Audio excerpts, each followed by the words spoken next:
What's up, guys? How you doing? How you feeling? So listen, this is an update just on the Slynd only. If you have been watching my videos, sorry guys, see, guy doesn't have anything on his truck. He just taking pictures of stuff. Maybe he worked for the city. I hope so. Around here, taking pictures of folk stuff. But anyway.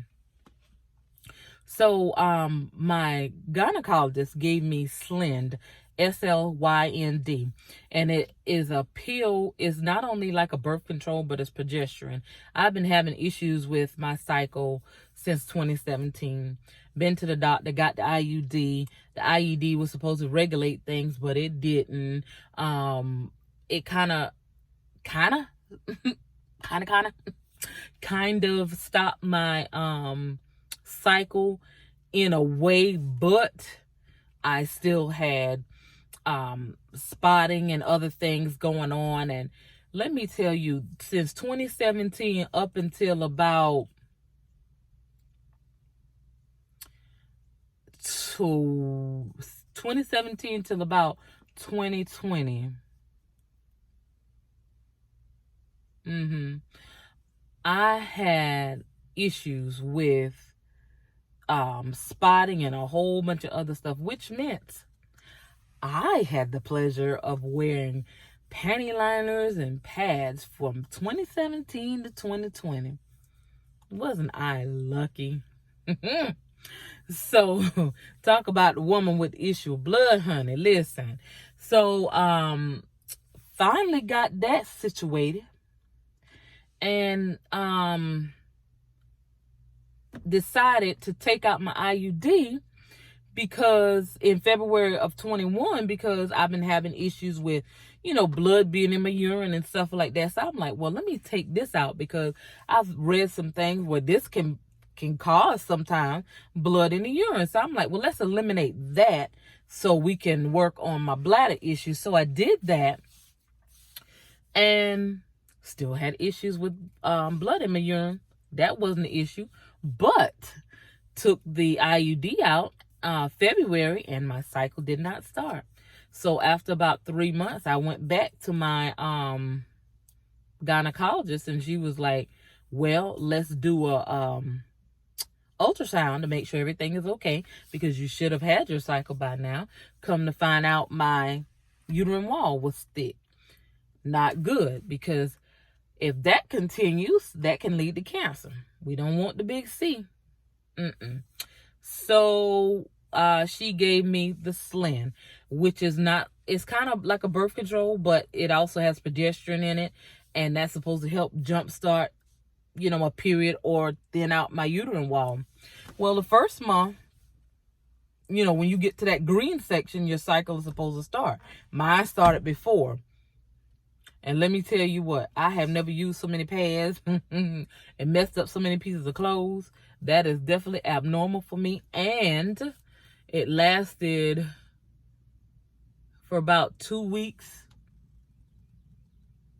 2.5 weeks or so. I had to wear protection. So past that first month, cycle comes, fine.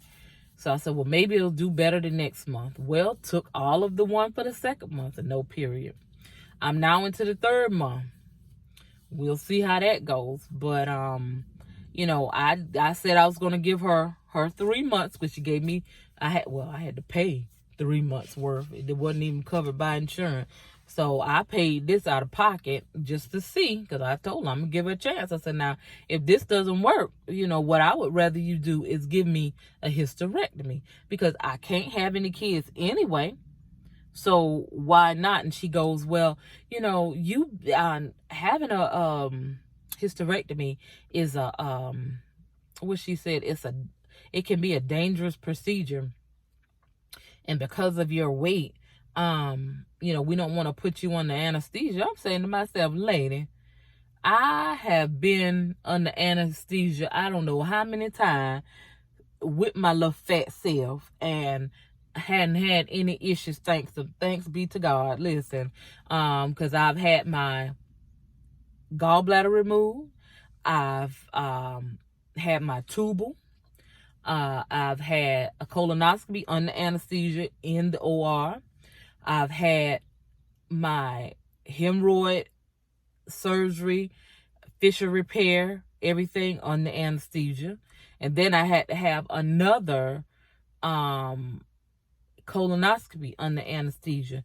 And some of these things, like a tubal and that fissure repair and that gallbladder removal, those are extensive surgeries as well. I understand, when you have MS, your recovery time tends to be lengthened because it takes a little longer to recover, which is what I found when I had mine. Hemorrhoid removed, my hemorrhoid surgery, and my fissure repair, which is fine. It was still well worth it. But what I'm not going to do is be doctor's guinea pig and keep taking these medications and doing this and doing that when you could go ahead and remove the problem. Because, again, my tubes are already tied. Can't have any more kids. Just go and take my equipment and be done with it and leave me alone. So we'll see. But again, since I'm going to be making a transition out of this city, there's really no need to go back to her and have her do a hysterectomy, because if I was to do that, then that's going to put me back, and I don't need to be down, not like that right now. So I'm going to see, and if what I may do,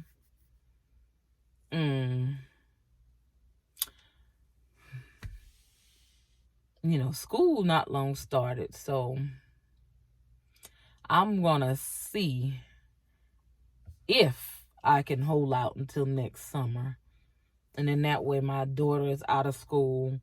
I don't have to worry about her. But if not, then it is what it is, and I have to have that surgery, because I'm going to push for a hysterectomy, because, I'm taking these pills. They're doing nothing for me at this point.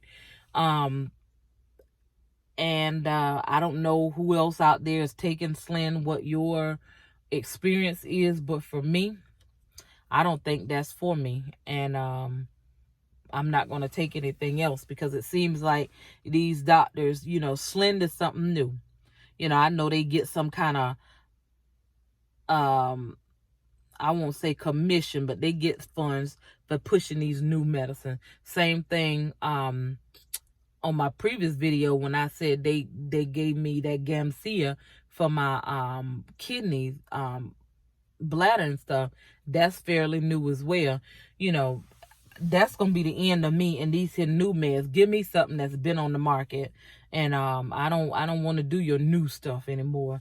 But that's where I'm at. So at this point, I don't know when I will get any type of update about my uterus and everything, but that's where I'm at with taking this medicine, and this is my last little packet, and I'm already 2 weeks into that, so we'll see what happens, and I'll let you know. And by that time, I may be giving you an update on some other things as to what may be happening with my uterus as well. But until then, guys, I hope you have a blessed day, because this has indeed been a journey since 2017. And hopefully this journey will end real soon. But I'll keep you guys posted. I hope you have a blessed day.